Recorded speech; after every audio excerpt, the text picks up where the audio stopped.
click alternate. We're on our way to a secret rendezvous. Well, that sounds weird, doesn't it? We're on our way to a secret, like... David, it was. Was that a good song? I think it might have been. they were all good songs. Back in the day. Yeah. We're going to go play the Nintendo Switch 2 again, but in a bit more of a, like, I don't know, smaller environment, shall we say. So yeah, we're going to give that a go and let you know how it goes.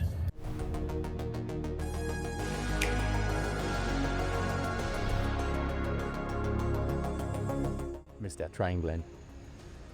So right, there was another one. That's the beauty of trains. Exactly, there's lights as well. It's like football seasons, where there's always another light. No. Well, it depends on what you believe. I suppose so, yeah.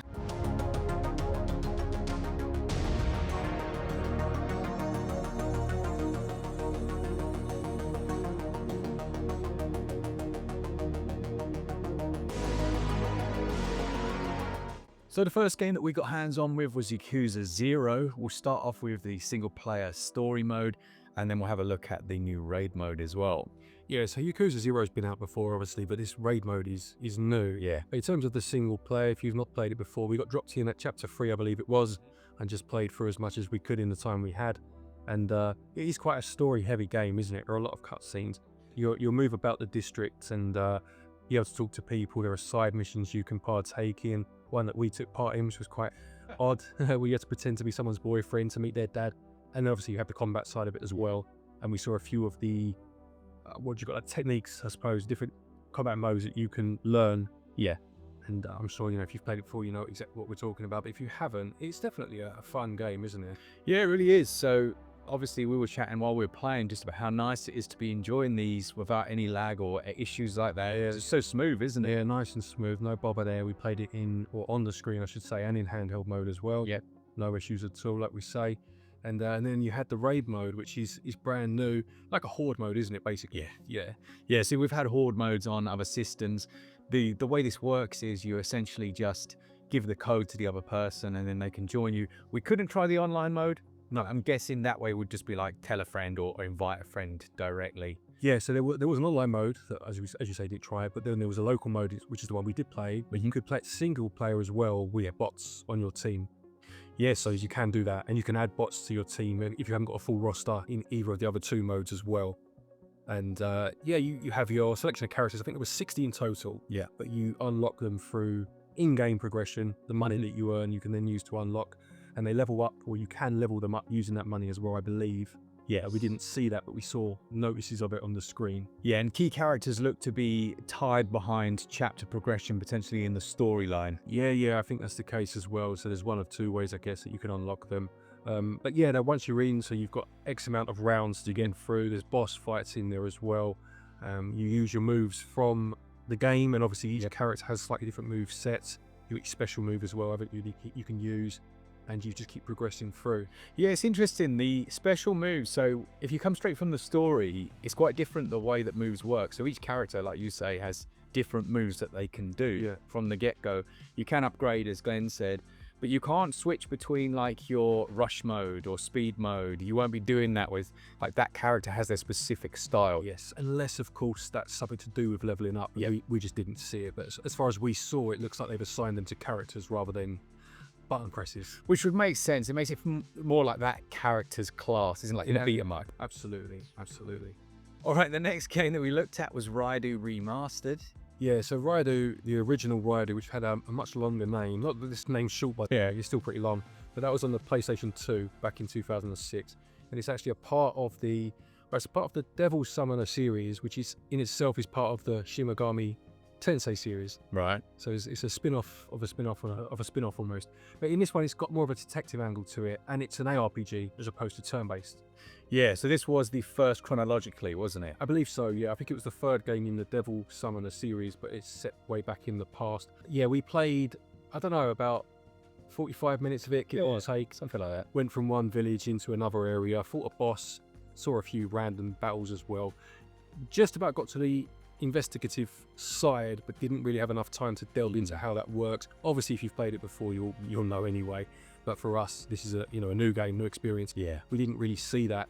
It has had new dialogue or a new voices, fully voice acted in it. Fully voice acted, thank you, this time round. So that will be there for people that played it before to see. And you saw the moves that you'd see in the turn-based ones being performed just, more organically, I guess, which was quite fun to see. I'm looking forward to this one, actually. I haven't played that little taste of it. Yeah, I quite like this. I do like the Shin Megami Tensei series anyway. So yeah, no, this was a fun game, actually. Yeah, it's cool. You could like use your demon's abilities in conversations, couldn't you? You could mind read. Yes, sir. Yeah, so you could summon your demons and then mind read to try and find out clues. And that's obviously, like I said, we didn't see a huge amount of that investigation side, but it's definitely, we saw snippets of it. And what we didn't see was how you recruit your demons.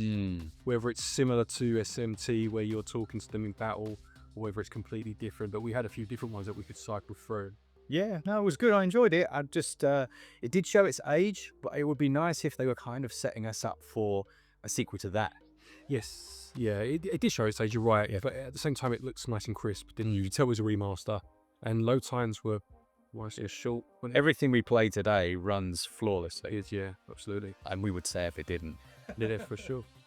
The last game that we played very briefly and very badly, I have to add, was Puyo Tetris 2 S. Yes, yeah. It was quite funny actually, wasn't it? Because they said the title, then they went S. We were like, have they watched their video? Yeah, no, it's Puyo Tetris. The biggest change really is the fact that you've got the mouse mode. And interestingly, the Joy-Con that we had didn't have the mouse mode foot plate. Yeah, the extension part. Yeah, that we tried during the last showcase thing we went to.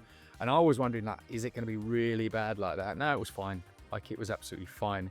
Your fingers do end up almost acting like a foot plate, though. Right. So there is that. I wonder if that comes with... Oh, it has to. You would imagine so. Like the wrist straps and stuff, I suppose, isn't it? That sort of thing. I'd say so. But yeah, so you have the mouse mode, and you do have a new 2v2 mode, I believe, that they've added as well. I didn't play this one because I was still on Raidou at this point. Yeah.